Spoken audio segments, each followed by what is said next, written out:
ഹരേ കൃഷ്ണ. ഓം നമോ ഭഗവതേ വാസുദേവായ. ഓം നമോ ഭഗവതേ വാസുദേവായ. ഓം നമോ ഭഗവതേ വാസുദേവായ. ഓം അജ്ഞാനതിമിരാന്ധസ്യ ജ്ഞാനാഞ്ജനശലാകയ ചക്ഷുരുന്മീലിതം യേന തസ്മൈ ശ്രീഗുരവേ നമഃ. ശ്രീചൈതന്യമനോഭീഷ്ടം സ്ഥാപിതം യേന ഭൂതലേ സ്വയം രൂപകഥാ മഹ്യം ദദാതി സുപദാന്തികം. നമോ വിഷ്ണുപാദായ കൃഷ്ണപ്രേഷ്ഠായ ഭൂതലേ ശ്രീമതേ ഭക്തിവേദാന്ത സ്വാമിനിതി നാമിനെ. നമസ്തേ സാരസ്വതേ ദേവേ ഗൗരവാണി പ്രചാരിണേ നിർവിശേഷ ശൂന്യവാദി പാശ്ചാത്യ ദേശതാരിണേ. ജയ ശ്രീകൃഷ്ണ ചൈതന്യ പ്രഭു നിത്യാനന്ദ ശ്രീ അദ്വൈത ഗദാധര ശ്രീവാസാദി ഗൗരഭക്തവൃന്ദ. ഹരേ കൃഷ്ണ കൃഷ്ണ കൃഷ്ണ ഹരേ ഹരേ, ഹരേ രാമ രാമ രാമ ഹരേ ഹരേ. ജയ ശ്രീ ശ്രീ രാധാ. ഹരേ കൃഷ്ണ ഹരേ കൃഷ്ണ. ഇന്നത്തെ നമ്മുടെ വിഷയം ആധ്യാത്മിക ജ്ഞാനം എന്നാണ്. അപ്പോൾ കൃഷ്ണാവബോധത്തിന്റെ പ്രവർത്തനങ്ങൾ കഴിഞ്ഞ ക്ലാസ്സുകളിൽ നമ്മൾ പഠിക്കുകയുണ്ടായി.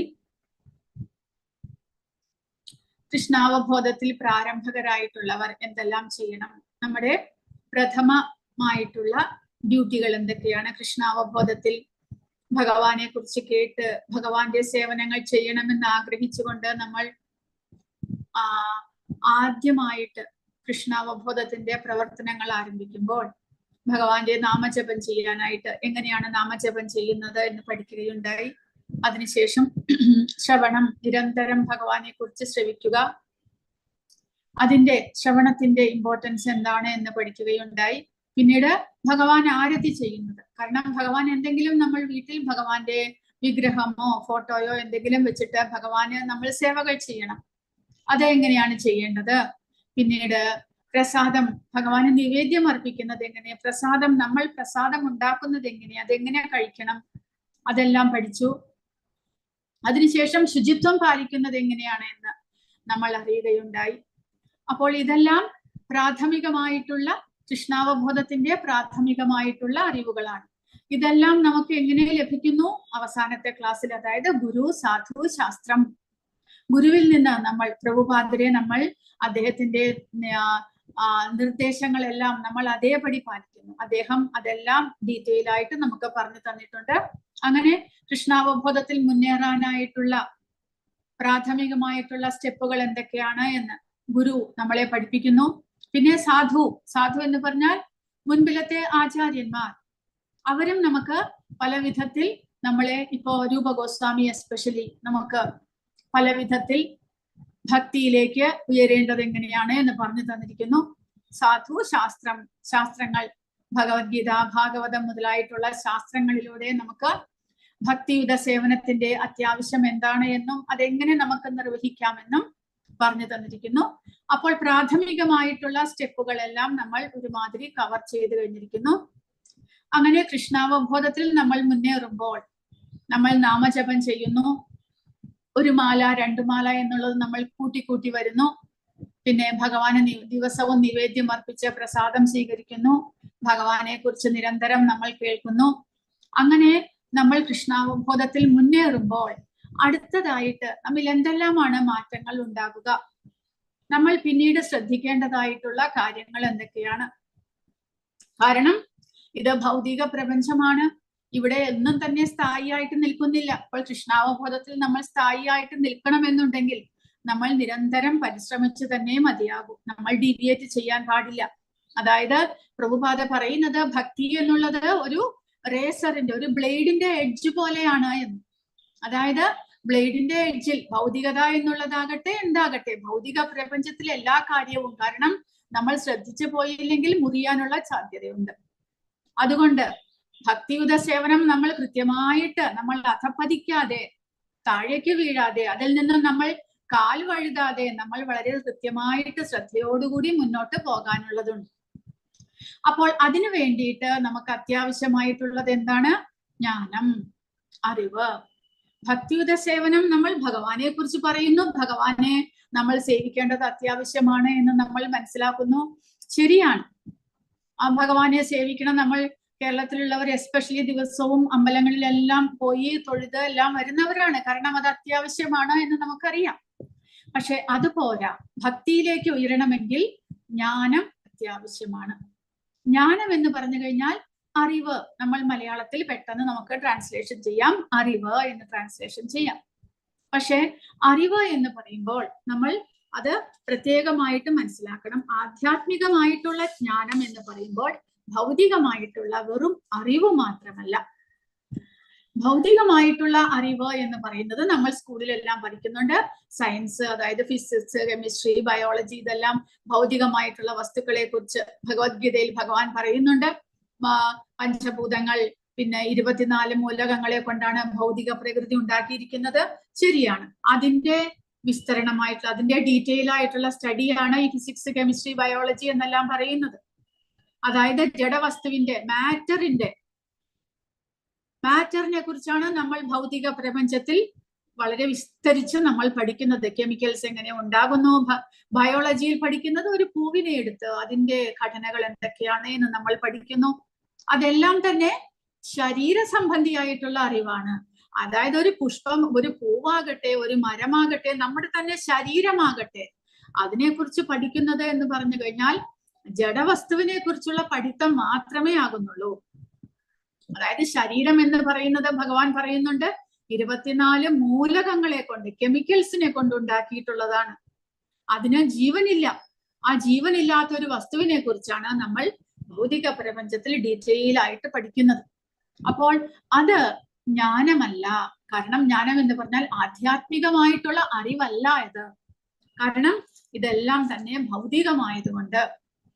അപ്പോൾ ആധ്യാത്മിക ജ്ഞാനം എന്ന് പറയുമ്പോൾ ആധ്യാത്മികമായിട്ടുള്ള ഒരു വസ്തുവിനെ കുറിച്ചുള്ള അറിവ്. അതെന്താണ് ആധ്യാത്മികമായിട്ടുള്ള വസ്തു? ഈ ഭൗതിക പ്രപഞ്ചത്തിൽ ആധ്യാത്മികമായിട്ട് കാണപ്പെടുന്ന വസ്തുക്കൾ എന്തൊക്കെയാണ് എന്ന് നമ്മൾ മനസ്സിലാക്കണം. അതായത് ആദ്യമായിട്ട് ജീവാത്മാവ്. ശരീരം ജഡവസ്തുവാണെങ്കിലും ആ ശരീരത്തിന് ചേതന കൊടുക്കുന്നത് അതിനുള്ളിൽ വസിക്കുന്ന ആധ്യാത്മികനായിട്ടുള്ള ജീവാത്മാവ്. അതുകൂടാതെ ആ ജീവാത്മാവിനോടൊപ്പം വസിക്കുന്ന ആധ്യാത്മികനായിട്ടുള്ള ഭഗവാൻ, പരമാത്മാവ്. പിന്നെയോ ആ പരമാത്മാവിന്റെ, ഭഗവാന്റെ തന്നെ ഇനിയൊരു എനർജി ആയിട്ടുള്ള, അതായത് ഇനിയൊരു ശക്തിയായിട്ടുള്ള ഭൗതിക പ്രകൃതി. ഭഗവത്ഗീതയിൽ ഭഗവാൻ ഈ 3 വിഷയങ്ങളെ കുറിച്ചാണ് ആധ്യാത്മിക ജ്ഞാനമായിട്ട് പ്രസ്താവിക്കുന്നത്, പറയുന്നത്. അപ്പോൾ അങ്ങനെയാണെങ്കിൽ നമ്മൾ ആദ്യമായിട്ട് ഭൗതികമായിട്ടുള്ള അറിവും ആധ്യാത്മികമായിട്ടുള്ള അറിവും തമ്മിലുള്ള വ്യത്യാസത്തെ കുറിച്ച് നമ്മൾ ആദ്യമായിട്ട് നോക്കണം. കാരണം നമുക്കതിന്റെ വ്യത്യാസം മനസ്സിലാക്കണം. എന്തുകൊണ്ടാണ് ഭൗതികമായിട്ടുള്ള അറിവും ആധ്യാത്മികമായിട്ടുള്ള അറിവും വ്യത്യാസമാകുന്നത്? ഭൗതികമായിട്ടുള്ളതെല്ലാം ജഡവസ്തുക്കളാണ് എന്ന് പറഞ്ഞു എങ്കിലും നമുക്ക് വ്യത്യാസങ്ങളുണ്ട്. കാരണം ജ്ഞാനം, ആധ്യാത്മിക ജ്ഞാനം എന്ന് പറയുമ്പോൾ ഇപ്പോൾ പറഞ്ഞു ആത്മാവ്, പരമാത്മാവ്, ഭൗതിക പ്രകൃതി, ഇവയെ കുറിച്ചുള്ള അറിവാണ്. എന്നാൽ ഭൗതികമായിട്ടുള്ള അറിവ് എന്ന് പറയുമ്പോൾ ജഡവസ്തുവായിട്ടുള്ള ശരീരത്തെ, അത് ഏത് ശരീരമാകട്ടെ, എല്ലാം തന്നെ 24 മൂലകങ്ങളെ കുറിച്ച് കൂട്ടി ഉണ്ടാക്കിയിട്ടുള്ളതാണ് എന്ന് പറയുന്നു. അപ്പോൾ അതും ഇതും തമ്മിൽ യാതൊരു ബന്ധവുമില്ല. പിന്നെ ഈ ആധ്യാത്മികമായിട്ടുള്ള ജ്ഞാനം കരസ്ഥമാക്കുന്നത് അതുകൊണ്ട് എന്താണ് സംഭവിക്കുന്നത്? ഭൗതികമായിട്ടുള്ള അറിവ് സമ്പാദിക്കുന്നത് കൊണ്ട് എന്ത് സംഭവിക്കുന്നു? ആധ്യാത്മിക ജ്ഞാനം കരസ്ഥമാക്കുന്നത് മൂലം ആത്മാവിന്റെ, അതായത് ശരീരത്തിനുള്ളിൽ വസിക്കുന്ന ജീവാത്മാവിന്റെ അജ്ഞാനത്തെ ഇല്ലാതാക്കാൻ നമുക്ക് സാധിക്കുന്നു. കാരണം ഒരു ജീവാത്മാവ് ഭൗതികമായ ശരീരം സ്വീകരിക്കുന്നതിന്റെ പ്രധാന കാരണം ആ ജീവാത്മാവ് അജ്ഞാനത്തിലാകുന്നത് കൊണ്ടാണ്. കാരണം ഇവിടെയാണ് സുഖം എന്ന് വിചാരിക്കുന്നു, ഈ ശരീരമാണ് ഞാൻ എന്നുള്ള തെറ്റിദ്ധാരണയിലാണ്, അജ്ഞാനത്തിലാണ് ജീവാത്മാവ് ഓരോ ശരീരത്തിലും വസിക്കുന്നത്. അപ്പോൾ മനുഷ്യജന്മം കിട്ടി ആധ്യാത്മിക ജ്ഞാനം നമ്മൾ സ്വീകരിക്കുന്നത് മൂലം, കരസ്ഥമാക്കുന്നത് മൂലം നമുക്ക് നമ്മുടെ അജ്ഞാനത്തെ ഇല്ലാതാക്കാൻ സാധിക്കും. എന്നാൽ ഭൗതിക ജ്ഞാനം ലഭിക്കുന്നത് കൊണ്ട് ജീവാത്മാവിന്റെ അജ്ഞാനം ഇല്ലാതെയാകുന്നോ? ഒരിക്കലുമില്ല. കാരണം ജീവാത്മാവിന് ഈ ജ്ഞാനം തന്നെ സമ്പാദിക്കാൻ സാധ്യമേ ആകുന്നില്ല. കാരണം അത് ഭൗതികമായിട്ടുള്ള അറിവാണ്, അത് ശരീരത്തെ സംബന്ധിച്ചുള്ള അറിവാണ്. അത് ജീവാത്മാവിന് ഒരു ഗുണവും ചെയ്യുന്നില്ല.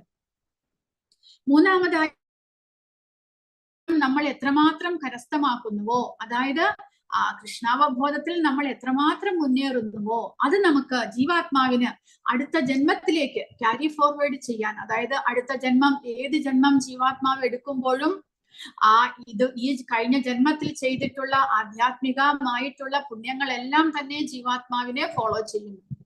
എന്നാൽ ഭൗതികമായിട്ടുള്ള അറിവ് അങ്ങനെ സാധ്യമാകുന്നുണ്ടോ?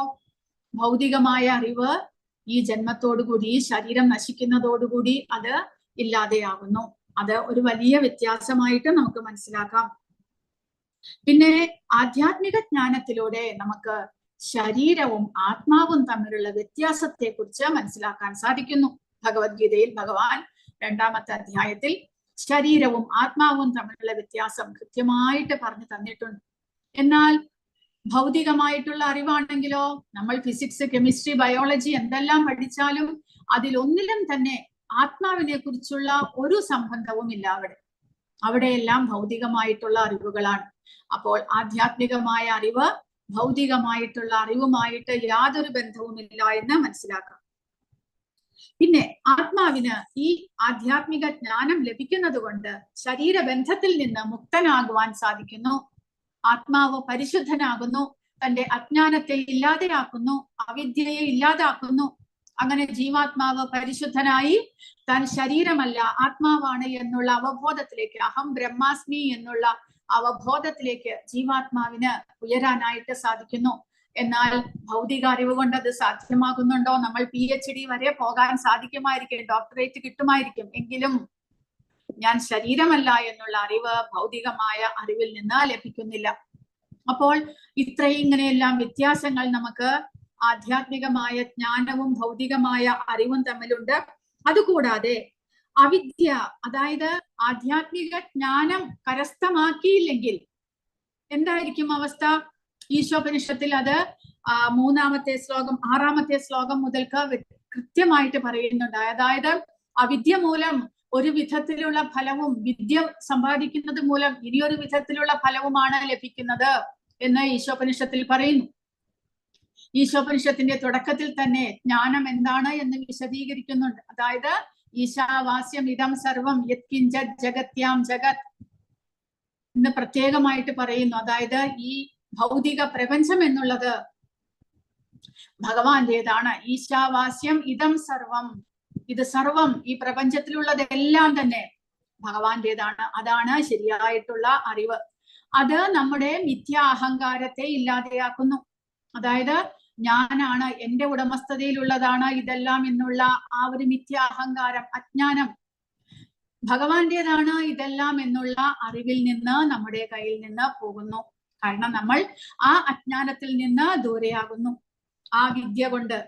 അപ്പോൾ അങ്ങനെയുള്ള വിദ്യ സമ്പാദിച്ചു കഴിഞ്ഞാൽ ഈശോപനിഷത്ത് പറയുന്നു അടുത്ത ശ്ലോകത്തിൽ, ഇങ്ങനെയുള്ള ജ്ഞാനം സമ്പാദിച്ചു കഴിഞ്ഞാൽ ഒരാൾ ചിലപ്പോൾ 100 കണക്കിന് വർഷം വരെ ജീവിച്ചേക്കാം. പക്ഷെ അതുകൊണ്ട് അയാൾ ബന്ധനത്തിലാകുന്നില്ല. കാരണം അയാളുടെ പ്രവൃത്തിയെല്ലാം തന്നെ ഈ ഈശാവാസ്യം ഇതം സർവം എന്നുള്ള തത്വത്തിൽ അധിഷ്ഠിതമായിട്ടാണ് അയാൾ പ്രവർത്തിക്കുന്നത്. തേന തട്ടേന പുഞ്ചീത, അതങ്ങനെ പറയുന്നു ഈശാവാസ്യം. അതായത് ഓരോരുത്തരും അവരവർക്ക് ലഭിച്ചിട്ടുള്ളത് മാത്രം നമ്മുടേത് എന്ന് കരുതി ഉപയോഗിക്കണം, അല്ലാതെ മറ്റുള്ളവരുടേത് ആക്രമിച്ച് എടുക്കാൻ പാടില്ല. അങ്ങനെ ഭഗവാൻ എനിക്ക് ഇത്രയും ഈ ജന്മത്തിലേക്ക് ഇത്രയുമാണ് എനിക്ക് തന്നിരിക്കുന്നത്, ഇനി കൂടുതൽ എനിക്ക് ചോദിക്കാനും പാടില്ല, ഞാൻ മറ്റുള്ളവരുടേത് കരസ്ഥമാക്കാനുള്ള ആഗ്രഹവും പാടില്ല. അങ്ങനെ സന്തുഷ്ടനായിട്ട് നമ്മൾ ജീവിക്കുകയാണെങ്കിൽ, നമ്മുടെ ഭഗവാന്റേതാണ് എല്ലാം എന്ന് അറിഞ്ഞുകൊണ്ട്, നമ്മുടെ കയ്യിലുള്ളതെല്ലാം തന്നെ ഭഗവാൻ തന്നതാണ് എന്ന് അറിഞ്ഞുകൊണ്ട് നമ്മൾ ജീവിക്കുകയാണെങ്കിൽ, നമ്മൾ എത്രമാത്രം കാലം ഈ ഭൗതിക പ്രകൃതിയിൽ ജീവിച്ചാലും നമ്മളെ പാപകർമ്മങ്ങൾ ഒന്നും തന്നെ ബാധിക്കുന്നില്ല. അതാണ് ശരിയായിട്ടുള്ള വിദ്യാജ്ഞാനം എന്ന് പറയുന്നത്. എന്നാൽ അവിദ്യ മൂലമോ, അവിദ്യ മൂലം ഈശോപനിഷത്ത് പറയുന്നത് ഭഗവാന്റെ കുറിച്ച് ചിന്തിക്കാതെ, ഭഗവാന്റെ സേവനത്തിൽ ഏർപ്പെടാതെ ഒരാൾ ജീവിക്കുകയാണെങ്കിൽ അയാൾ ആത്മാവിനെ ഖനിക്കുന്നവനാണ്, ആത്മാവിനെ ഹനിക്കുന്നവനാണ് എന്ന് പറയുന്നു. കാരണം ആത്മാവിനെ വീണ്ടും വീണ്ടും പുനർജന്മത്തിലേക്ക് തള്ളിയിടുന്നത് അങ്ങനെയുള്ള പ്രവർത്തികളാണ്. അപ്പോൾ ആധ്യാത്മിക ജ്ഞാനം കരസ്ഥമാക്കേണ്ടത് വളരെയധികം അത്യാവശ്യമാണ്. ആധ്യാത്മിക ജ്ഞാനം എന്ന് പറയുമ്പോൾ നമ്മൾ പറഞ്ഞത് ആത്മാവിനെ കുറിച്ചുള്ള അറിവ്, പരമാത്മാവിനെ കുറിച്ചുള്ള അറിവ്, ഭഗവത് ഭൗതിക പ്രകൃതിയെ കുറിച്ചുള്ള അറിവ്. ഇത് മൂന്നും കണക്റ്റഡ് ആയിട്ട് നിൽക്കുന്നു എന്ന് നമ്മൾ മനസ്സിലാക്കണം. ഭഗവത്ഗീതയിലൂടെ ഭഗവാൻ പറയുന്നുണ്ട്, ഭൗതിക പ്രകൃതി എന്നുള്ളത് ഭൂമിരാപോ നലോ വായുഹോ ഖമ്മനോ ബുദ്ധിരേവച അഹങ്കാര ഇതീയമ്മേ ഭിന്നാ പ്രകൃതിരഷ്ടത. ഇത് 8ഉം എന്റെ ഭിന്നാ പ്രകൃതിയാണ്. ഭൗതിക പ്രകൃതിയും ഭഗവാനുമായിട്ട് അങ്ങനെ ഒരു കണക്ഷൻ ഉണ്ട്. അതായത് ഭഗവാന്റെ തന്നെ ശക്തി. അപ്പോൾ ജീവാത്മാക്കളായ നമ്മളും ഭഗവാന്റെ പരാപ്രകൃതിയാണ്. അപരേയം ഇതസ്ത്വന്യാം പ്രകൃതിം വിദ്ധിമേ പരാം ജീവഭൂതാ മഹാഭാവോ. ജീവഭൂതങ്ങളായിട്ടുള്ള നമ്മൾ ജീവാത്മാക്കളും ഭഗവാന്റെ ഉത്കൃഷ്ടമായിട്ടുള്ള ശക്തിയാണ്. അപ്പോൾ പരമാത്മാവും ജീവാത്മാവും ഭൗതിക പ്രകൃതിയും പരസ്പരം ബന്ധപ്പെട്ട് കിടക്കുന്നു. ആ അറിവ് നമ്മൾ സമ്പാദിക്കണം. അതെങ്ങനെയാണ്? അങ്ങനെയാണെങ്കിൽ ഈ ഭൗതിക പ്രകൃതിയിലെല്ലാം എങ്ങനെ നടക്കുന്നു? നമ്മൾ ജീവാത്മാക്കളാണ്, ശരീരമല്ല എന്നുണ്ടെങ്കിൽ ഈ ശരീരം എങ്ങനെ നമുക്ക് ലഭിച്ചിരിക്കുന്നു? ആ അറിവ് നമ്മൾ സമ്പാദിക്കണം. എങ്ങനെ പ്രകൃതിയിൽ വൈവിധ്യമാർന്നിട്ടുള്ള ശരീരങ്ങൾ നമ്മൾ കാണുന്നുണ്ട്? അതിനെല്ലാത്തിനും കാരണം എന്താണ്? വൃക്ഷങ്ങളുണ്ട്, നിൽപ്പിൽ നിൽക്കുന്നു. മഴയാകട്ടെ വെയിലാകട്ടെ എല്ലാം കൊണ്ടുകൊണ്ട് വൃക്ഷങ്ങൾ അനേക സംവത്സരങ്ങളാണ് അവ നിൽക്കുന്നത്. അങ്ങനെ ഒരു നിൽപ്പിന് എന്തായിരിക്കും കാരണം? അതിനുള്ളിലും ആത്മാവുണ്ട് എന്നുണ്ടെങ്കിൽ, ആ ആത്മാവിന് ഈ ശരീരം ലഭിച്ചത് കർമ്മഫലത്താലാണ് എന്നുണ്ടെങ്കിൽ അത് എത്രമാത്രം പാപകർമ്മങ്ങൾ ചെയ്തിട്ടുണ്ടാകാം എന്ന് നമ്മൾ ആലോചിക്കണം. അതുപോലെ മൃഗങ്ങളാകട്ടെ പക്ഷികളാകട്ടെ കഷ്ടങ്ങൾ അനുഭവിക്കാനായിട്ടുള്ള കാരണം, ഇത്രമാത്രം വൈവിധ്യമാർന്ന ശരീരങ്ങൾ പ്രകൃതിയിൽ കാണുവാനുള്ള കാരണം, അതെല്ലാം ജ്ഞാനത്തിൽ ഉൾക്കൊണ്ടിരിക്കുന്നു. ഈ അറിവ് നമ്മൾ സമ്പാദിക്കണം. നമ്മൾ അത് നമ്മുടെ ഉള്ളിൽ നിന്ന്, രൂപ ഗോസ്വാമി പറയുന്നത്, അത ശ്രീകൃഷ്ണ നാമാദി നഭവേ ഗ്രാഹ്യം ഇന്ദ്രിയൈഹി സേവോന്മുഖേഹി ജിഹ്വാദോ സ്വയമേവ സ്ഫുരത്യതഃ. ജ്ഞാനം എന്നുള്ളത് ഭഗവത് സേവനങ്ങൾ ചെയ്ത് നമ്മുടെ ഉള്ളിൽ നിന്ന് അത് സ്വയമേവ സ്ഫുരത്യതഃ, സ്വയമേവ വെളിവാകുന്നു. അപ്പോൾ അതിനു വേണ്ടിയിട്ട് ഈ ആധ്യാത്മിക ജ്ഞാനം കരസ്ഥമാക്കാൻ നമ്മൾ എന്തെല്ലാമാണ് ചെയ്യേണ്ടത്? ആദ്യമായിട്ട് ആരിൽ നിന്ന് ഈ ജ്ഞാനം കരസ്ഥമാക്കണം? അതായത് ഈ പ്രകൃതി, ജീവാത്മാവ്, പരമാത്മാവ്, ഇവ തമ്മിലുള്ള ബന്ധം എങ്ങനെ ഇതെല്ലാം ഉണ്ടായിരിക്കുന്നു? നമ്മുടെ ജീവാത്മാവിന്റെ കടമ എന്താണ്? ഇതെല്ലാം നമ്മൾ മനസ്സിലാക്കണം. അതിന് നമ്മൾ ആരെയാണ് ആദ്യമായിട്ട്, ആരിൽ നിന്ന് നമുക്ക് ഈ ജ്ഞാനം കരസ്ഥമാക്കാം? ഈ ജ്ഞാനം കരസ്ഥമാക്കാൻ നമുക്ക് എന്തെങ്കിലും യോഗ്യതകൾ ആവശ്യമുണ്ടോ? എല്ലാവർക്കും ലഭിക്കുന്നതാണോ ഈ ജ്ഞാനം? അല്ല, എന്തെങ്കിലും പ്രത്യേക യോഗ്യതകൾ, കഴിവുകൾ ഉള്ളവർക്ക് മാത്രമേ ഈ ജ്ഞാനം ലഭിക്കുകയുള്ളൂ? അത് നമ്മൾ അന്വേഷിക്കണം. അതിനുശേഷം ജ്ഞാനം കരസ്ഥമാക്കാനുള്ള യോഗ്യതകൾ, അതിനുശേഷം ജ്ഞാനം കരസ്ഥമാക്കി കഴിഞ്ഞാൽ എന്താണ് അതിന്റെ പ്രയോജനം, എന്താണ് അത് നമ്മൾ മനസ്സിലാക്കണം. ജ്ഞാനം നേടി കുറേയധികം നമ്മൾ പഠിച്ചു, ഗുരുവിന്റെ നിർദ്ദേശം അനുസരിച്ച് ഒരുപാട് കാര്യങ്ങൾ ചെയ്തു. ജ്ഞാനം ലഭിക്കുന്നുണ്ടോ? ലഭിച്ചു കഴിഞ്ഞാൽ അതിന്റെ പ്രയോജനം എന്താണ്? ഇനി ജ്ഞാനം നേടിയ ശേഷം ഒരു വ്യക്തി, അദ്ദേഹത്തിന്റെ പ്രവർത്തനങ്ങൾ എങ്ങനെയായിരിക്കും? ആധ്യാത്മിക ജ്ഞാനം കരസ്ഥമാക്കുന്നതിന് മുന്നേ നമ്മൾ ഭൗതികതയിൽ ശരീരബോധത്തിൽ പ്രവർത്തിക്കുന്നത് പോലെ തന്നെയാണോ ആധ്യാത്മിക ജ്ഞാനം കരസ്ഥമാക്കിയ ശേഷമുള്ള നമ്മുടെ പ്രവർത്തനവും? അപ്പോൾ ഇതെല്ലാം നമ്മൾ ഈ ആധ്യാത്മിക ജ്ഞാനത്തിന്റെ ഘടകമായിട്ട് നമ്മൾ മനസ്സിലാക്കണം. ഇതെല്ലാം നമ്മൾ കുറേശ്ശെയായിട്ട്, 1 മണിക്കൂറേ ഉള്ളൂ, കുറേശ്ശെയായിട്ട് നമുക്ക് മനസ്സിലാക്കാൻ ശ്രമിക്കാം. അപ്പോൾ ആധ്യാത്മിക ജ്ഞാനം ആരെ കുറിച്ച് അറിയാനുള്ളതാണ്? അത് നമ്മൾ പഠിച്ചു, പ്രകൃതി, ജീവാത്മാവ്, പരമാത്മാവ്. ഇനി അത് എങ്ങനെയാണ് നമ്മൾ കരസ്ഥമാക്കുന്നത്? ആരിൽ നിന്ന് കരസ്ഥമാക്കാം? അപ്പോൾ അതിന് ഭാഗവതത്തിലും പറഞ്ഞിട്ടുണ്ട്, ഭഗവത്ഗീതയിലും പറഞ്ഞിട്ടുണ്ട്. ഭാഗവതത്തിൽ പറഞ്ഞിരിക്കുന്നത് തസ്മാത് ഗുരും പ്രപദ്യേത ജിജ്ഞാസു ശ്രേയ ഉത്തമം. തസ്മാത് ഗുരും പ്രപദ്യേത, ഒരു ഗുരുവിനെ സമീപിക്കുക, ഒരു ഗുരുവിനെ ശരണം പ്രാപിക്കുക. ആര്? ജിജ്ഞാസു. ഇതെല്ലാം അറിയാൻ ആഗ്രഹമുള്ള വ്യക്തി ഒരു ഗുരുവിനെ സമീപിക്കണം. ജിജ്ഞാസു ശ്രേയ ഉത്തമം, കാരണം ഇത് ഉത്തമമായിട്ടുള്ള അറിവാണ്. അതുകൊണ്ട് ശ്രേയസ്സിലേക്ക് നമ്മളെ അയക്കുന്നതാണ്. അതുകൊണ്ട് ഒരു ഗുരുവിനെ നമ്മൾ സമീപിക്കുക. അതുകൂടാതെ തദ്വിജ്ഞാനാർത്ഥം സ ഗുരും ഏവ അഭിഗച്ഛേത്. ആ വിജ്ഞാനം അല്ലെങ്കിൽ ജ്ഞാനം കരസ്ഥമാക്കാനായിട്ട് നമ്മൾ ഒരു ഗുരുവിനെ സമീപിക്കണം എന്ന് ഉപനിഷത്തിലും പറഞ്ഞിരിക്കുന്നു. എങ്ങനെയുള്ള ഗുരു? സമിത് പാണിഹി ശ്രോത്രിയം ബ്രഹ്മനിഷ്ഠം. അപ്പോൾ ഗുരു എന്ന് പറയുമ്പോൾ സാധാരണ നമ്മൾ സ്കൂളിലെല്ലാം പഠിപ്പിക്കുന്ന ഒരു മാസ്റ്റർ ആയാൽ മതിയോ? പോരാ എന്ന് പറയുന്നു. സമിത് പാണിഹി ശ്രോത്രിയം ബ്രഹ്മനിഷ്ഠം. ശ്രോത്രിയം സ്വയം ആധ്യാത്മിക ജ്ഞാനം കരസ്ഥമാക്കിയ ഒരാളായിരിക്കണം. ബ്രഹ്മനിഷ്ഠം എന്ന് പറഞ്ഞാൽ സ്വയമേവ അഹം ബ്രഹ്മാസ്മി എന്ന് അറിവ് ലഭിച്ച ഒരാളായിരിക്കണം. ഞാൻ ശരീരമല്ല ആത്മാവാണ് എന്നുള്ള അവബോധത്തിൽ വർത്തിക്കുന്ന ഒരാളായിരിക്കണം നമ്മുടെ ഗുരു.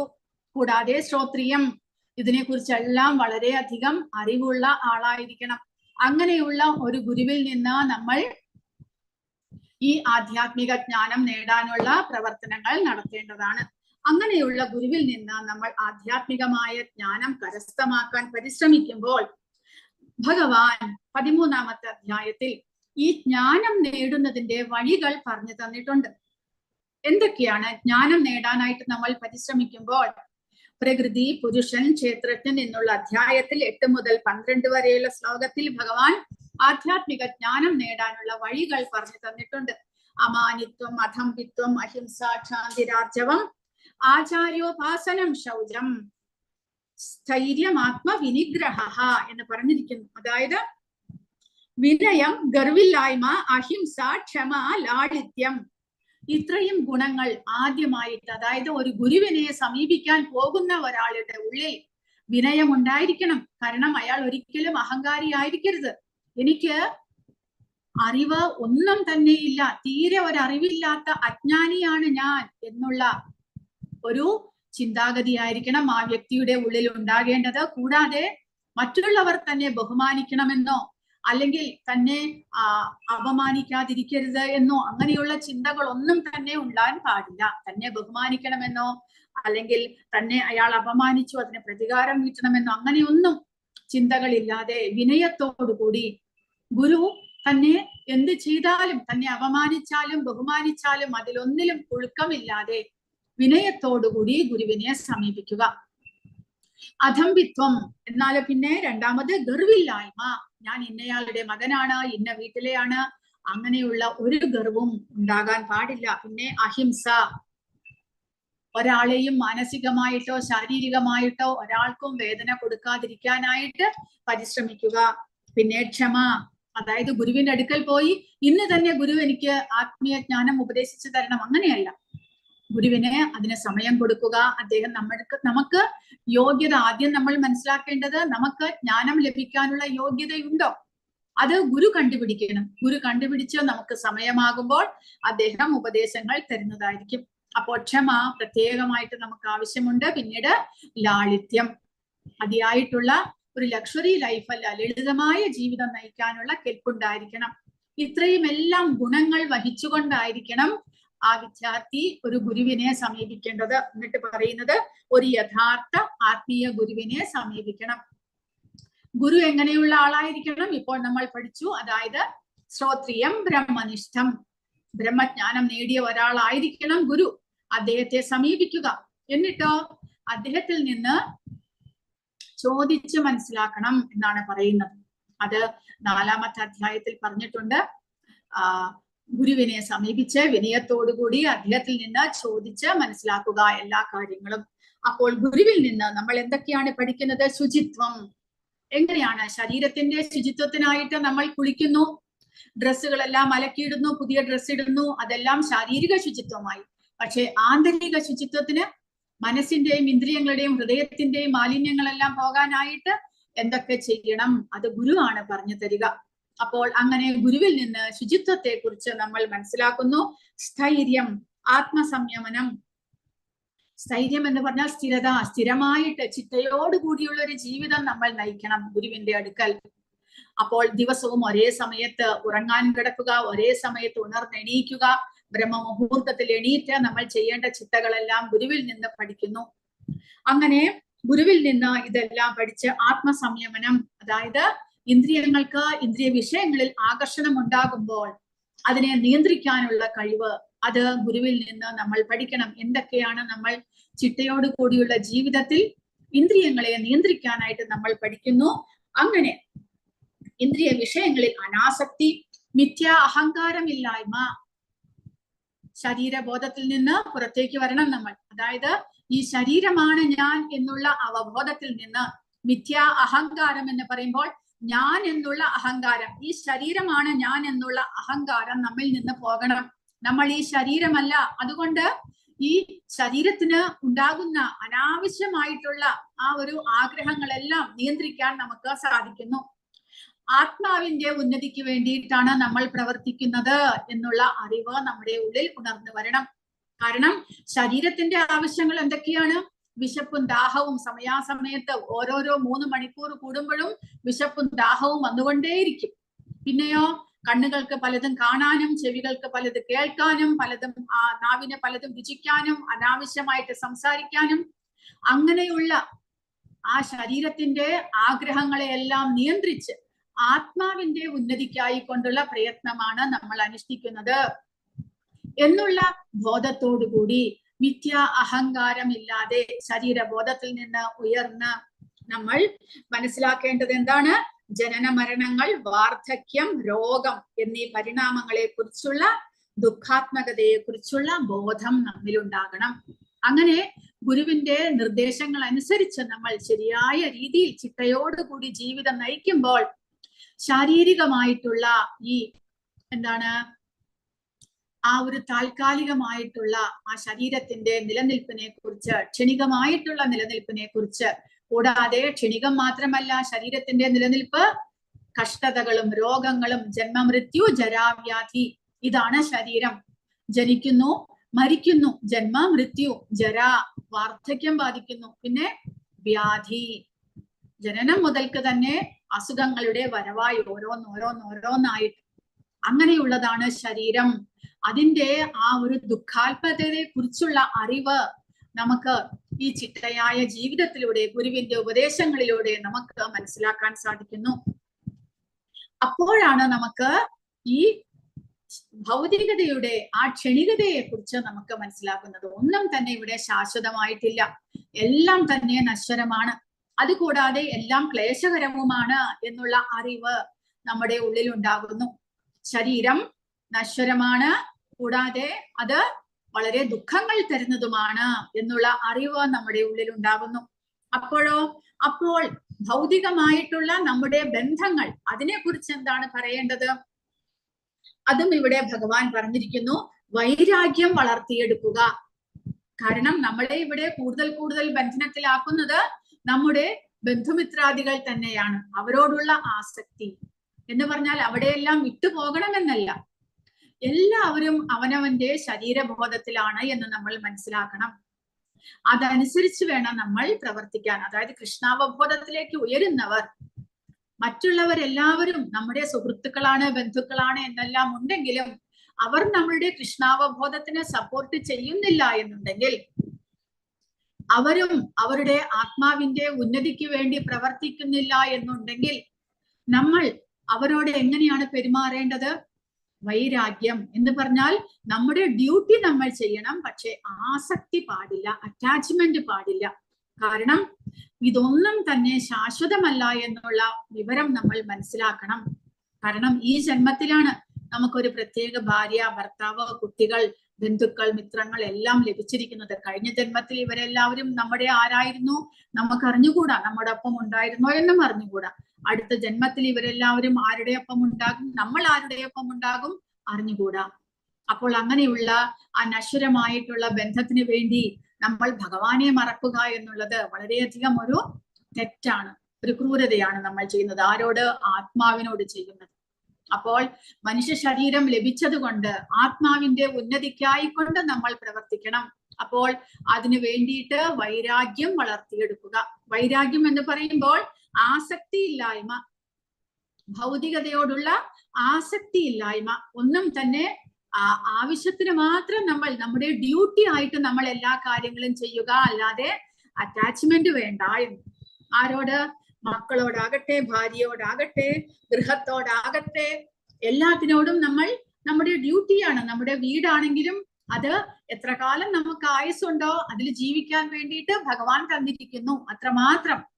അത് ഭഗവാന്റെ പ്രോപ്പർട്ടിയാണ് എന്നുള്ള അറിവ് നമുക്കുണ്ടാകണം.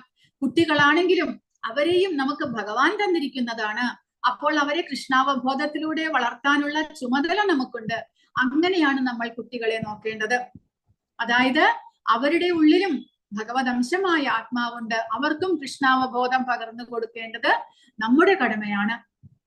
അങ്ങനെ വീട്ടിലുള്ളവരെല്ലാവരും തന്നെ സമ്മതിച്ച് ഒരുപോലെ ഭഗവാന്റെ സേവനങ്ങൾ ചെയ്ത് മുന്നേറുകയാണെങ്കിൽ ഒരു യഥാർത്ഥത്തിലുള്ള ഗൃഹമാകുന്നു.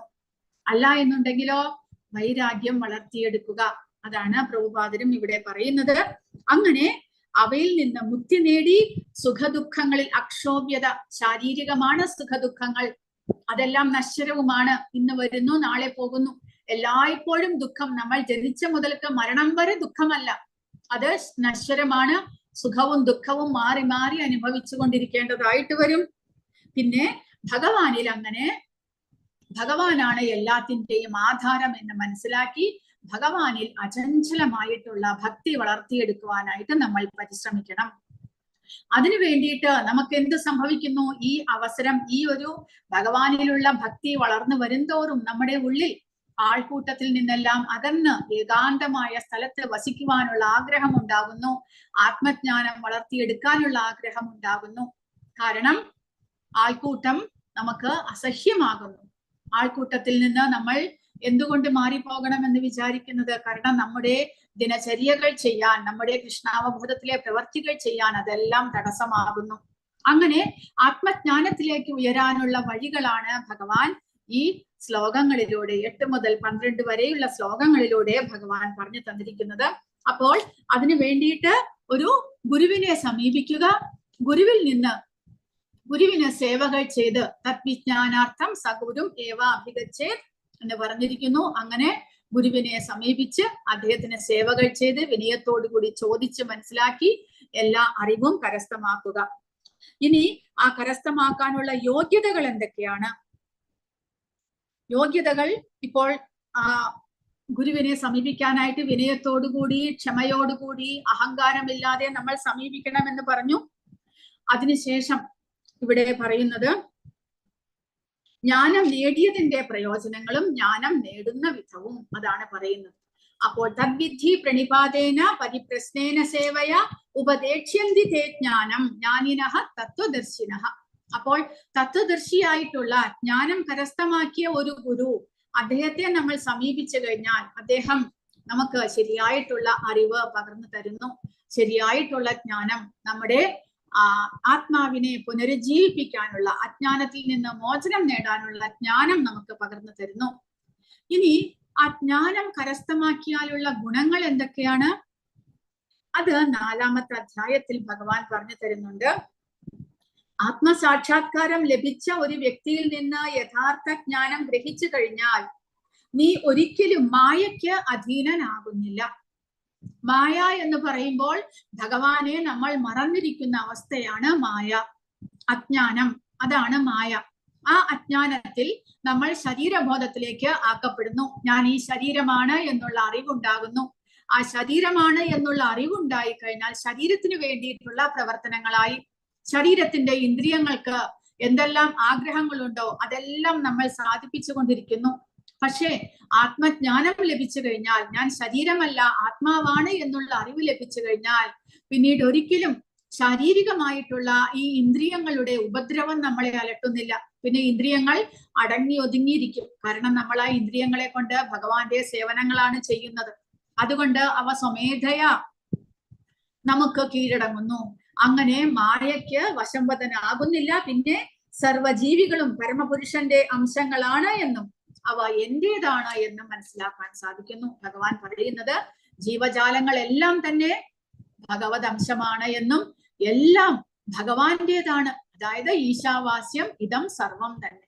അതായത് പ്രകൃതിയിൽ കാണപ്പെടുന്ന എല്ലാ ചരാചരങ്ങളും ഭഗവാന്റേതാണ്. ഒന്നും തന്നെ നമ്മുടേത് എന്ന് പറയാനായിട്ട് പ്രകൃതിയിൽ ഒന്നും തന്നെ ഇല്ല എന്നുള്ളതാണ് ശരിയായിട്ടുള്ള അറിവ്. നമ്മുടെ ഈ ശരീരം പോലും ഭഗവാന്റെ എനർജി ആയിട്ടുള്ള പ്രകൃതിയിൽ നിന്ന് നമുക്ക് ലഭിച്ചിട്ടുള്ളതാണ്. അപ്പോൾ നമ്മുടേത് എന്ന് പറയാനായിട്ട് ഈ പ്രകൃതിയിൽ ഒന്നും തന്നെ ഇല്ല എന്ന് മനസ്സിലാക്കുക. നമ്മൾ കൂടെ ഭഗവാന്റേതാണ്. അപ്പോൾ പ്രകൃതിയിൽ കാണപ്പെടുന്നതെല്ലാം തന്നെ ഭഗവാന്റേതാണ്. ഭഗവാനാണ് എല്ലാത്തിന്റെയും ഉടമസ്ഥൻ എന്നുള്ളത് ശരിയായിട്ടുള്ള അറിവ്. ആ അറിവിനനുസരിച്ച് നമ്മൾ പ്രവർത്തിക്കേണ്ടതാണ്. അങ്ങനെ പാപികളിൽ വെച്ച് മഹാപാപിയാണെന്നിരിക്കലും അതീന്ദ്രിയ ജ്ഞാനമാകുന്ന തോണിയിൽ സ്ഥിതി ചെയ്യുമ്പോൾ നിനക്ക് ഈ ദുഃഖസമുദ്രം തരണം ചെയ്യാൻ സാധിക്കും. എങ്ങനെ? കത്തുന്ന തീ വിറകിനെ എന്ന പോലെ ജ്ഞാനമാകുന്ന അഗ്നി സർവകർമ്മ ഫലങ്ങളെയും ഇല്ലാതാക്കുന്നു. അതായത് എത്ര വലിയ പാപിയാണെങ്കിൽ കൂടെ ഭഗവാന്റെ ഭക്തന്മാരുടെ സത്സംഗത്താൽ അവർക്ക് ആ മനസ്സിൽ ഭഗവാനെ കുറിച്ചുള്ള അറിവ് ലഭിച്ചു കഴിഞ്ഞാൽ പിന്നീട് കർമ്മഫലങ്ങളെല്ലാം ഒരു നിമിഷം കൊണ്ട് ചാമ്പലാകുന്നു. എങ്ങനെയാണോ കത്തുന്ന തീ വിറകിനെ ചാമ്പലാക്കുന്നത്, അതുപോലെ കർമ്മഫലങ്ങൾ എല്ലാം തന്നെ ഒരു നിമിഷ നേരം കൊണ്ട് ഇല്ലാതെയാകുന്നു. അത്രമാത്രം ശക്തമാണ് ഈ ആധ്യാത്മിക ജ്ഞാനം എന്നുള്ളത്. അങ്ങനെ ഈ ലോകത്തിൽ അതീന്ദ്രിയ ജ്ഞാനം പോലെ പരിശുദ്ധവും ശ്രേഷ്ഠവുമായി ഒന്നുമില്ല എന്നാണ് ഭഗവാൻ പറയുന്നത്. അങ്ങനെ ശ്രദ്ധാവാൻ ലഭത്തെ ജ്ഞാനം. ആർക്കാണ് ആ ജ്ഞാനം ലഭിക്കാനുള്ള യോഗ്യത? ശ്രദ്ധാവാൻ. വിശ്വാസം വേണം, ഭഗവാനിൽ വിശ്വാസം വേണം. ഭഗവാനെ സേവിക്കുന്നതാണ് ഏറ്റവും വലിയ നമ്മുടെ കർത്തവ്യം. ജീവാത്മാവിന്റെ കർത്തവ്യം ഭഗവാനെ സേവിക്കുന്നതാണ് എന്നുള്ള ആ ഒരു പരമമായിട്ടുള്ള വിശ്വാസം നമ്മുടെ ഉള്ളിൽ ഉണ്ടാകണം. ആ വിശ്വാസത്തോടുകൂടി നമ്മൾ ഭഗവാനെ സേവിക്കണം. അപ്പോൾ മാത്രമേ ഈ പരിശുദ്ധമായിട്ടുള്ള അറിവ് നമ്മുടെ ഉള്ളിൽ വെളിവാകുന്നുള്ളൂ. ശ്രദ്ധാവാൻ ലഭതേ ജ്ഞാനം. അങ്ങനെ ജ്ഞാനം ലഭിക്കാൻ വേണ്ടി തത്പരഃ സംയതേന്ദ്രിയഃ. ജ്ഞാനം ലഭിക്കാൻ വേണ്ടി സ്വയം സമർപ്പിച്ചതിനും ശ്രദ്ധായുക്തനുമായിട്ടുള്ള വ്യക്തിക്ക് ജ്ഞാനം ലബ്ധ്വ, ആ ജ്ഞാനം ലഭിക്കുന്നതോടുകൂടി പരാം ശാന്തിം അചിരേണാധിഗച്ഛതി. പരമമായിട്ടുള്ള ശാന്തി, ആധ്യാത്മികമായിട്ടുള്ള ശാന്തി, ഭൗതികമായിട്ടുള്ളതല്ല. ഭൗതികമായിട്ടുള്ളതെല്ലാം ക്ഷണികമാണ്. ഇപ്പോൾ നമുക്ക് സമാധാനമുണ്ടെങ്കിൽ കുറച്ചു കഴിഞ്ഞാൽ സമാധാനം ഇല്ലാതെയാകുന്നു. എന്നാൽ പരാം ശാന്തി, പരമമായിട്ടുള്ള ശാന്തി, അതായത് സമാധാനം, താൻ ആത്മാവാണ് എന്നുള്ള അറിവ് ലഭിക്കുന്നതോടുകൂടി ഭൗതികമായിട്ടുള്ള ക്ലേശങ്ങളെല്ലാം തന്നെ നീങ്ങി പരമമായ ശാന്തിയിലേക്ക് ഉയരാനായിട്ട് ആ ഭക്തനെ സ്ഥാപിക്കുന്നു. അങ്ങനെയാണ് ജ്ഞാനം ലഭിക്കുന്നത് കൊണ്ടുള്ള ഗുണങ്ങളെല്ലാം എന്നാണ് നമ്മൾ പഠിക്കേണ്ടത്. ഈ ജ്ഞാനം നേടിയതിനു ശേഷം പിന്നീട് എന്തെല്ലാമാണ് ചേഞ്ച് ഉണ്ടാകുന്നത്, അങ്ങനെ എന്തെങ്കിലും വ്യത്യാസം വരുന്നുണ്ടോ എന്നും കൂടെ നമ്മൾ മനസ്സിലാക്കേണ്ടതാണ്.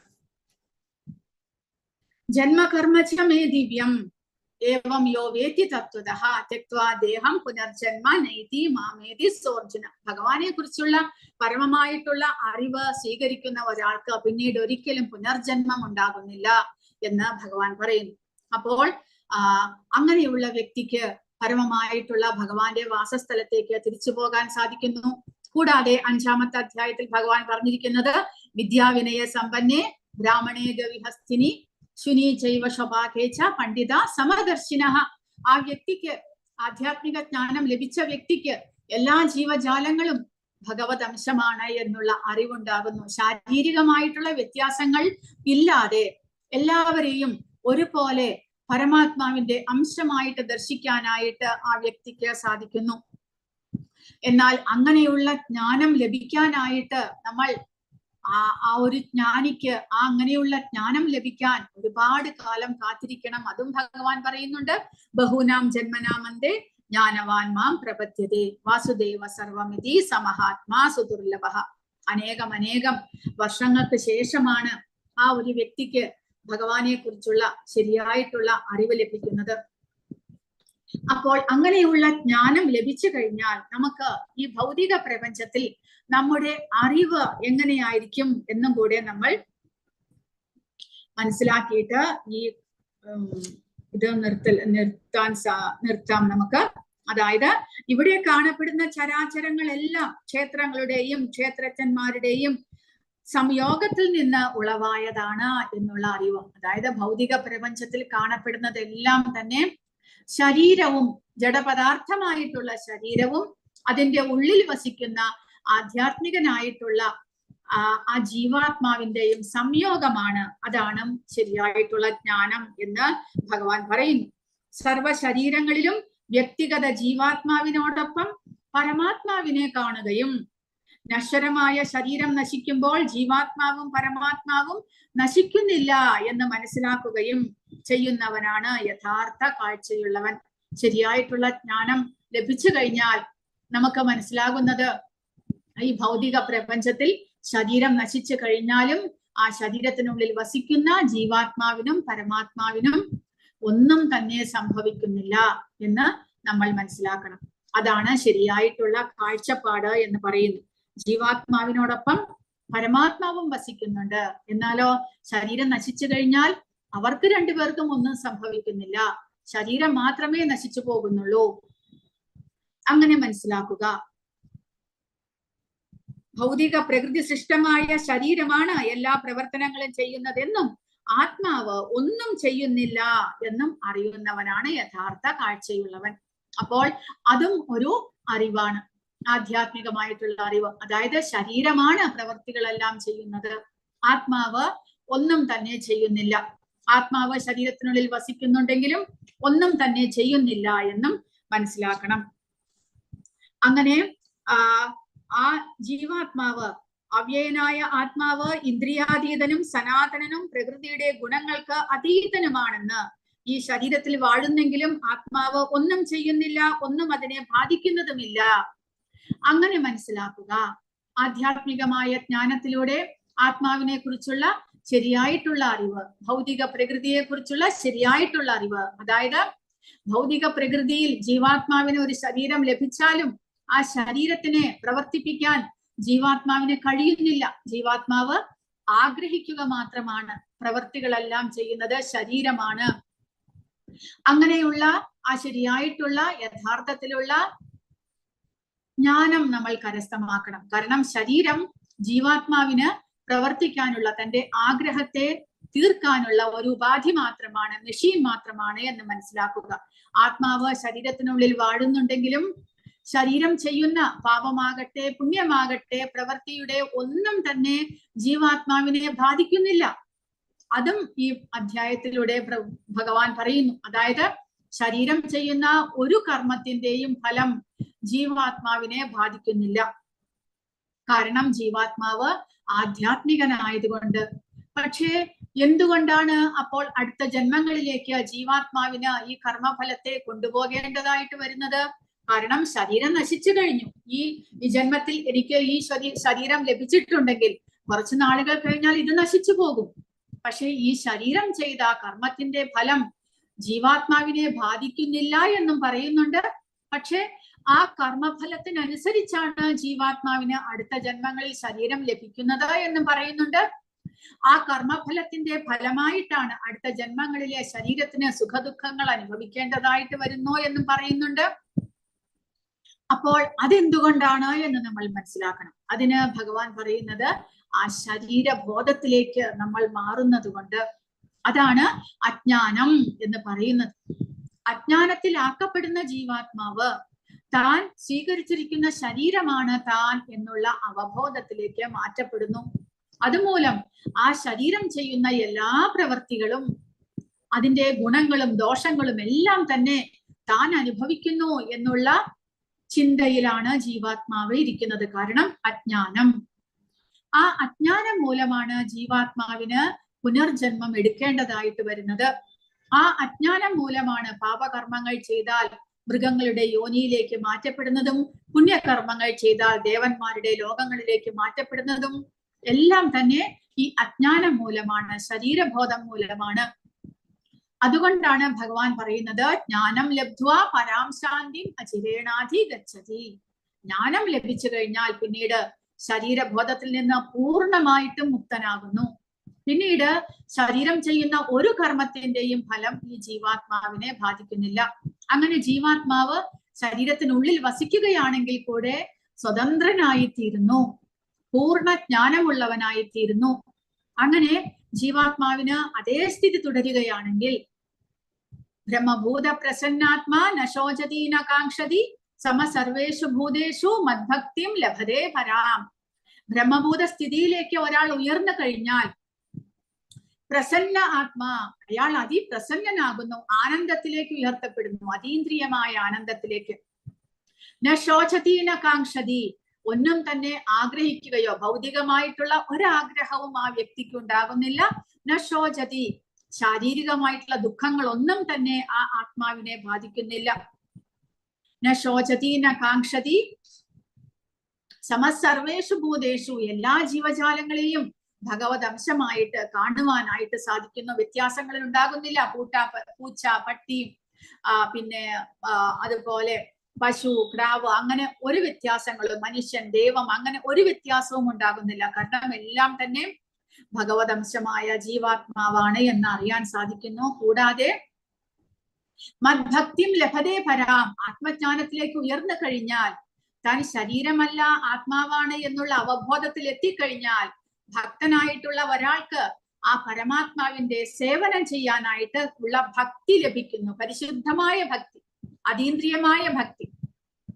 ഇപ്പോൾ നമ്മൾ ചെയ്യുന്നത് ഭക്തിയല്ലേ എന്ന് ചോദിച്ചേക്കാം. ഇപ്പോൾ നമ്മൾ ചെയ്യുന്നത് സാധനകൾ, ഈ അവസ്ഥയിലേക്ക് നമ്മൾ എത്താനുള്ള സാധനങ്ങളാണ്. ആത്മജ്ഞാനത്തിലേക്ക്, അതായത് പരിശുദ്ധമായ അറിവ് നമുക്ക് ലഭിക്കാൻ, അജ്ഞാനത്തിൽ നിന്ന് ജീവാത്മാവിനെ ജ്ഞാനത്തിലേക്ക് ഉയർത്താനുള്ള പ്രയത്നമാണ് നമ്മളിപ്പോൾ ചെയ്യുന്നത്.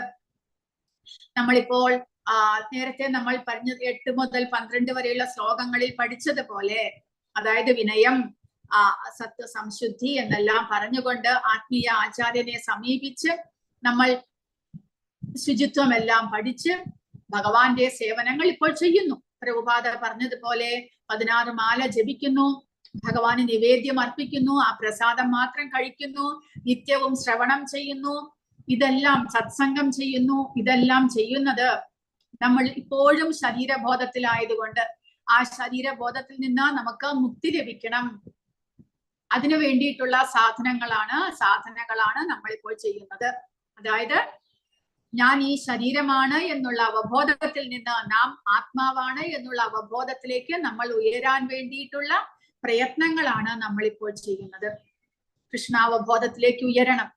ശരീരബോധത്തിൽ നിന്ന് കൃഷ്ണ അവബോധം, എല്ലാം ഭഗവാനാണ് എന്നുള്ള അറിവിലേക്ക് നമ്മൾ ഉയരണം. അതിനു വേണ്ടിയിട്ട് നമ്മുടെ പാപകർമ്മങ്ങളെല്ലാം തീരണം. ആ പാപകർമ്മങ്ങൾ തീരാൻ നമ്മൾ നിരന്തരം നാമജപം ചെയ്യണം. ഭഗവാനെ കുറിച്ച് നിരന്തരം കേൾക്കണം. ഭഗവാന്റെ സേവനങ്ങൾ നിരന്തരം ചെയ്യണം.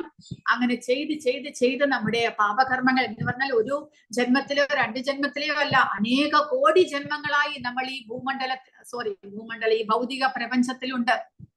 പല ശരീരങ്ങൾ എടുത്തിട്ട് ആ ശരീരങ്ങളിലെല്ലാം നമ്മൾ ചെയ്തിട്ടുള്ള കർമ്മഫലങ്ങൾ എല്ലാം തീരണ്ടേ. അതിനു വേണ്ടിയിട്ട് നമ്മൾ നിരന്തരം നാമജപം ചെയ്യുക. അതും അപരാധമില്ലാതെ. അപരാധത്തോടുകൂടി നാമജപം ചെയ്യുമ്പോൾ വീണ്ടും അതിന്റെ ഫലം കുറയുന്നു. അപ്പോൾ അപരാധമില്ലാതെ നാമജപം ചെയ്യുക, അപരാധമില്ലാതെ ഭഗവാന്റെ സേവനങ്ങൾ ചെയ്യുക, നമ്മുടെ ഡ്യൂട്ടികളും ഫലം പ്രതീക്ഷിക്കാതെ ചെയ്യുക. അങ്ങനെ എല്ലാം ചെയ്ത് നമ്മുടെ പാപകർമ്മങ്ങൾ ഇല്ലാതെ ആകുന്നതോടുകൂടി മാത്രമേ നമുക്ക് ആ പരിശുദ്ധിയിലേക്ക്, ജീവാത്മാവിന്റെ അജ്ഞാനത്തെ നീക്കി ജ്ഞാനത്തിലേക്ക് നമുക്ക് ഉയർത്താനായിട്ട് സാധിക്കുകയുള്ളൂ. ആ അവസ്ഥയിലെത്തിയാൽ പിന്നീടാണ് നമ്മൾ ഭഗവാനെ നേരിട്ട് സേവിക്കാൻ പോകുന്നത്. അതാണ് മദ്ഭക്തിം ലഭതേ പരാം ഭക്തി എന്ന് പറഞ്ഞാൽ അതീന്ദ്രിയമായ ഭക്തിയുത സേവനത്തിന് ആ ജീവാത്മാവിന് അവസരം ലഭിക്കുന്നു എന്ന് പറയുന്നത്. ഈ ശരീരത്തിനുള്ളിൽ തന്നെ ആയിരിക്കും ജീവാത്മാവ്, എങ്കിലും ആ അതീന്ദ്രിയമായ അവസ്ഥയിലേക്ക് മാറ്റപ്പെട്ട് പിന്നീട് ജീവാത്മാവ് ചെയ്യുന്ന, ഭഗവാന് ചെയ്യുന്ന സേവനങ്ങളെല്ലാം തന്നെ പരിശുദ്ധമായ നേരിട്ടുള്ള സേവനങ്ങളായിരിക്കും. ഇപ്പോൾ ശരീരബോധത്തിലാണ് നമ്മൾ ചെയ്യുന്ന സേവനങ്ങളിലെല്ലാം തെറ്റുകൾ ഉണ്ടാകാം. പക്ഷേ അതീന്ദ്രിയ അവസ്ഥയിലേക്ക് ജീവാത്മാവ് മാറ്റപ്പെട്ടാൽ പരിശുദ്ധമായ സേവനങ്ങൾ ആ ജീവാത്മാവിന് ചെയ്യാനായിട്ട് സാധിക്കുന്നു. അപ്പോൾ അതിനെല്ലാത്തിനും വേണ്ടിയിട്ടാണ് ജ്ഞാനം, ആധ്യാത്മിക ജ്ഞാനം കരസ്ഥമാക്കണം എന്ന് പറയുന്നത്. ആ ആധ്യാത്മിക ജ്ഞാനം എന്ന് പറയുമ്പോൾ പ്രകൃതിയെയും ഭഗവാനെയും ജീവാത്മാവിനെയും എല്ലാം കുറിച്ചുള്ള വിഷയങ്ങളാണ്. ആ ജ്ഞാനം കരസ്ഥമാക്കാനായിട്ട് നമ്മൾ യോഗ്യത നേടേണ്ടത് ഭഗവാനിലുള്ള വിശ്വാസം, ഒരു ശരിയായ ആധ്യാത്മിക ഗുരുവിനെ കണ്ടുപിടിക്കണം, ആ ആധ്യാത്മിക ഗുരുവിൽ നിന്ന് ചോദിച്ച് മനസ്സിലാക്കണം. എന്നിട്ട് ആ ആധ്യാത്മിക ജ്ഞാനം കരസ്ഥമാക്കാനുള്ള വഴികൾ ചിട്ടയായിട്ട് നമ്മൾ ചെയ്യുക. അങ്ങനെ ചെയ്ത് മുന്നേറും തോറും നമുക്ക് ആ ഭഗവാന്റെ കുറിച്ചുള്ള ശരിയായിട്ടുള്ള അറിവ് നമുക്ക് സ്വയമേവ സ്ഫുരത്യതഃ. അതിന് 10ാമത്തെ അധ്യായത്തിലും ഭഗവാൻ പറയുന്നുണ്ട്, ദദാമി ബുദ്ധിയോഗം തം ഏന മാമുപയാന്തതേ എന്ന് ഭഗവാൻ പറയും. തേഷാം സതതയുക്താനാം ഭജതാം പ്രീതിപൂർവകം ദദാമി ബുദ്ധിയോഗം തം ഏന മാമുപയാന്തതേ.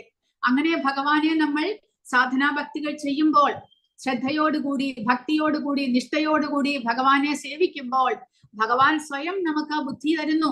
എങ്ങനെ ഭഗവാനെ പ്രാപിക്കാൻ സാധിക്കും, ഭഗവാനെ കുറിച്ചുള്ള അറിവ് നമുക്ക് എങ്ങനെ ലഭിക്കാൻ സാധിക്കും, എങ്ങനെ പരമാത്മാവായിട്ട് നമ്മുടെ ഹൃദയത്തിലുള്ള ഭഗവാന് നമ്മുടെ ആത്മാർത്ഥതയെ കുറിച്ച് അറിയാം, നമ്മുടെ ശ്രദ്ധയെ കുറിച്ച് അറിയാം, നമ്മൾ ചെയ്യുന്ന പരിശ്രമത്തെ കുറിച്ച് അറിയാം. അതുകൊണ്ട് അദ്ദേഹം സ്വയം നമുക്ക് ബുദ്ധിയോഗം തരുന്നു. അങ്ങനെ ബുദ്ധിയോഗം തന്ന് നമ്മൾ ഭഗവാനെ പ്രാപിക്കാനായിട്ട് പരിശ്രമിക്കുമ്പോൾ തേഷാം ഏവാനുകമ്പാർത്ഥം അഹം അജ്ഞാനജം തമഹ. ഭഗവാൻ സ്വയം നമ്മുടെ അജ്ഞാനത്തെ നീക്കി നാശയാമ്യാത്മഭാവസ്ഥോ ജ്ഞാനദീപേന ഭാസ്വത. അദ്ദേഹം സ്വയം നമ്മുടെ അജ്ഞാനത്തെ നീക്കി ജ്ഞാനദീപം നമ്മുടെ ഉള്ളിൽ ഭഗവാൻ സ്വയം പ്രകാശിപ്പിക്കുന്നു. അപ്പോൾ ഇങ്ങനെയുള്ള ഭഗവാന്റെ ശ്ലോകങ്ങളിൽ നിന്ന്, ഭഗവാന്റെ ഉപദേശങ്ങളിൽ നിന്ന് നമ്മൾക്ക് ഒരു കാര്യം മനസ്സിലാകുന്നത്, പരിശ്രമം, നമ്മൾ നിരന്തരം പരിശ്രമിച്ചു കൊണ്ടിരിക്കുക. ഭഗവാന്റെ ഫേവറിനായിട്ട് ഭഗവാൻ നമ്മളെ അനുഗ്രഹിക്കണം, നമ്മുടെ നേർക്ക് കണ്ണു തുറക്കണം.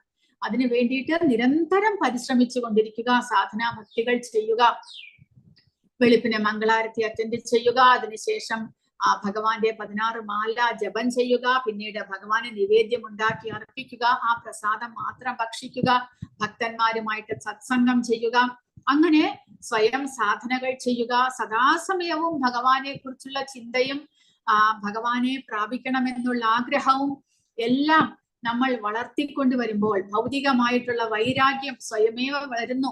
വാസുദേവേ ഭഗവതി ഭക്തിയോഗ പ്രയോജിത ജനയതി ആശു വൈരാഗ്യം ജ്ഞാനം ചയത് അഹൈതുകം. വാസുദേവനിൽ, ഭഗവാനിൽ ഭക്തിയോഗ പ്രയോജിത, ഭക്തിയുത സേവനങ്ങൾ ചെയ്യുമ്പോൾ ജനയതി ഉണ്ടാകുന്നു എന്ത്? ആശു വൈരാഗ്യം. ഉടനടി നമ്മൾ പ്രയത്നിക്കാതെ തന്നെ നമുക്ക് ഭൗതികമായിട്ടുള്ള വസ്തുക്കളിൽ വൈരാഗ്യം ഉണ്ടാകുന്നു.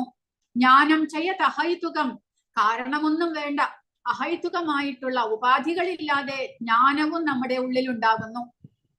അപ്പോൾ ഭക്തിയുത സേവനം, സാധനകൾ ചെയ്യുക, നിരന്തരം ഭഗവാനെ കുറിച്ച് ശ്രവണം, കീർത്തനം, സ്മരണം മുതലായവ നിരന്തരം ചെയ്തുകൊണ്ട് വരുമ്പോൾ നമ്മുടെ ഉള്ളിൽ പരമാത്മാവായിട്ടുള്ള ഭഗവാൻ സ്വയം നമ്മുടെ ഉള്ളിൽ ഭഗവാനെ പ്രാപിക്കാനുള്ള ബുദ്ധിവിശേഷം നമുക്ക് ഓരോരോ സമയത്തും നമ്മളെ ഡയറക്റ്റ് ചെയ്യുന്നു, നമുക്ക് ശരിയായ വഴി കാണിച്ചു തരുന്നു. അവസാനം എന്ത് ചെയ്യുന്നു അദ്ദേഹം? നമ്മുടെ ഉള്ളിൽ കരുണ കൊണ്ട് നമ്മുടെ ആത്മാർത്ഥതയും പരിശ്രമവും അറിഞ്ഞു കഴിഞ്ഞ് അദ്ദേഹം സ്വയം നമ്മുടെ ഉള്ളിൽ ആ ആത്മജ്ഞാനം പ്രകാശിപ്പിക്കുന്നു. അപ്പോൾ അതിനു വേണ്ടിയിട്ടാണ് നമ്മൾ ഈ പരിശ്രമങ്ങളെല്ലാം ചെയ്യുന്നത്, ഭഗവാന്റെ ആ അഹൈതുകമായ കരുണയ്ക്ക് വേണ്ടിയിട്ട്. കാരണം ഭഗവാൻ ഇപ്പോൾ നമ്മളിൽ വിശ്വാസം ഉണ്ടാകില്ല, കാരണം നമ്മളിപ്പോൾ പകുതി ഭൗതികമായിട്ടുള്ള കാര്യങ്ങളിലാണ് നമ്മുടെ ശ്രദ്ധ, പിന്നെ ഒരു ഭാഗം മാത്രമേ ഭഗവാന്റെ സേവനങ്ങൾ ചെയ്യുന്നുള്ളൂ. കാരണം നമുക്കിപ്പോഴും ഒരു 60-70% മെറ്റീരിയൽ ആയിട്ടുള്ള തോട്ടാണ്, നമ്മുടെ ഫാമിലി, നമ്മുടെ കുട്ടികൾ, അതിനു വേണ്ടിയിട്ടാണ് നമ്മുടെ മുഴുവൻ സമയവും. അതിന്റെ ഇടയിൽ കിട്ടുന്ന കുറച്ച് സമയമാണ് നമ്മൾ ഭഗവാന്റെ സേവനങ്ങൾ ചെയ്യുന്നത്, അതുപോരാ എന്നാണ് പറയുന്നത്. അതായത് ഭൗതികമായ കാര്യങ്ങൾ ചെയ്യുമ്പോഴും നമ്മുടെ ഉള്ളിൽ ഭഗവാനെ കുറിച്ചുള്ള ചിന്തകൾ ഉണ്ടായിരിക്കണം, ഭഗവാന്റെ ചിന്തിച്ചുകൊണ്ട് ഭഗവാന് സമർപ്പിച്ചുകൊണ്ടായിരിക്കണം നമ്മുടെ എല്ലാ പ്രവർത്തനങ്ങളും. അങ്ങനെയുള്ള ഒരു ജീവിതം, അതാണ് ഭഗവാൻ പറയുന്നത്. നമ്മുടേതായിട്ടുള്ള കർത്തവ്യങ്ങൾ ചെയ്യുമ്പോഴും ആ ഭഗവാന്റെ സ്മരണ നിരന്തരം ഉണ്ടായിരിക്കൊണ്ടിരിക്കുക. ആ 16 മാല ജപിച്ചു കഴിഞ്ഞാൽ പിന്നീട് മാല എടുത്തു വെച്ചു, പിന്നീട് അന്നത്തെ ദിവസം ഹരേ കൃഷ്ണ ചൊല്ലുന്നതേ ഇല്ല, അങ്ങനെയല്ല. 16 മാല മാലയിൽ ജപിക്കുക. ബാക്കിയുള്ള സമയം നമ്മൾ കുക്കിംഗ് ചെയ്യുമ്പോഴും വാക്കിങ്ങിന് പോകുമ്പോഴും എല്ലാ സമയത്തും നമ്മുടെ നാവിൽ ഹരേ കൃഷ്ണ മന്ത്രം ഉണ്ടായിരിക്കണം. അല്ലെങ്കിൽ ഭാഗവതത്തിലെ ഏതെങ്കിലും കീർത്തനങ്ങൾ ചൊല്ലിക്കൊണ്ടിരിക്കുക, ഭഗവാന്റെ എന്തെങ്കിലും കീർത്തനങ്ങൾ ചൊല്ലിക്കൊണ്ടിരിക്കുക. ഭഗവാന്റെ സ്മരണകൾ നിരന്തരം ഉണ്ടായിക്കൊണ്ടിരിക്കണം. അങ്ങനെ 24 മണിക്കൂർ നിരന്തരം അങ്ങനെ നമ്മൾ ജപിക്കുകയും ഭഗവാന്റെ കീർത്തനങ്ങൾ ചൊല്ലുകയും ചെയ്യുമ്പോൾ ഉറക്കത്തിലും നമുക്ക് ഹരേ കൃഷ്ണ മഹാമന്ത്രം വരും. അത് ഞാൻ ഒരു ഭക്തനിൽ നിന്ന് കേട്ടിട്ടുണ്ട്. ഞാൻ ഒരു യാത്രയ്ക്ക് പോകുമ്പോൾ ട്രെയിനിൽ വെച്ച് ആ ഭക്തനായിരുന്നു എന്റെ ഒപ്പം അപ്പുറത്തെ സീറ്റിൽ കടന്നുകൊണ്ടിരുന്നത്. അർദ്ധരാത്രിയായി. പെട്ടെന്ന് ഞാൻ എണീറ്റപ്പോൾ അദ്ദേഹത്തിന്റെ മുഖത്ത് നിന്ന് ഹരേ കൃഷ്ണ മാലയിൽ ജപിക്കുകയാണ്. ഹരേ കൃഷ്ണ ഉറക്കത്തിൽ. അത് സാധ്യമാകും. അങ്ങനെ വരണം. ആ ഒരു അവസ്ഥയിലേക്ക് നമ്മൾ ഉയരണം. അതായത് നിരന്തരം ഭഗവത് സ്മരണ, ഭഗവാന്റെ നാമജപം നമ്മുടെ നാവിൽ നിന്ന് ഒരിക്കലും വിട്ടുപോകാത്ത വിധത്തിൽ ജപിച്ചുകൊണ്ടേ ഇരിക്കാനായിട്ട് നമ്മൾ പരിശ്രമിക്കുക. അങ്ങനെ കൃത്യമായി ശുചിത്വത്തോടുകൂടി ഭഗവാന്റെ ആത്മാർത്ഥതയോടുകൂടി ഭഗവാന്റെ സേവനങ്ങൾ ചെയ്തുകൊണ്ടിരിക്കുമ്പോൾ നമുക്ക് ഭഗവാൻ ബുദ്ധിയോഗവും തരുന്നു. പിന്നീട് നമ്മുടെ ഉള്ളിൽ ഭൗതികമായ വൈരാഗ്യവും വളരുന്നു. അതിനോടൊപ്പം അഹേതുകമായ ജ്ഞാനവും നമ്മുടെ ഉള്ളിൽ സ്വയമേവ ഉണ്ടാകും. ആ ജ്ഞാനം ലബ്ധ്വ പരാം ശാന്തിം അചിരേണാധി ഗച്ഛതി. ജ്ഞാനത്തോടു കൂടി നമുക്ക് പരമമായ ശാന്തിയും പിന്നീട് ഈ ശരീരം ഉപേക്ഷിക്കുമ്പോൾ ഭഗവാന്റെ പരമപദപ്രാപ്തിയും ഉണ്ടാകുന്നു. ഹരേ കൃഷ്ണ. ആർക്കെങ്കിലും എന്തെങ്കിലും സംശയങ്ങളോ ചോദ്യങ്ങളോ ഉണ്ടെങ്കിൽ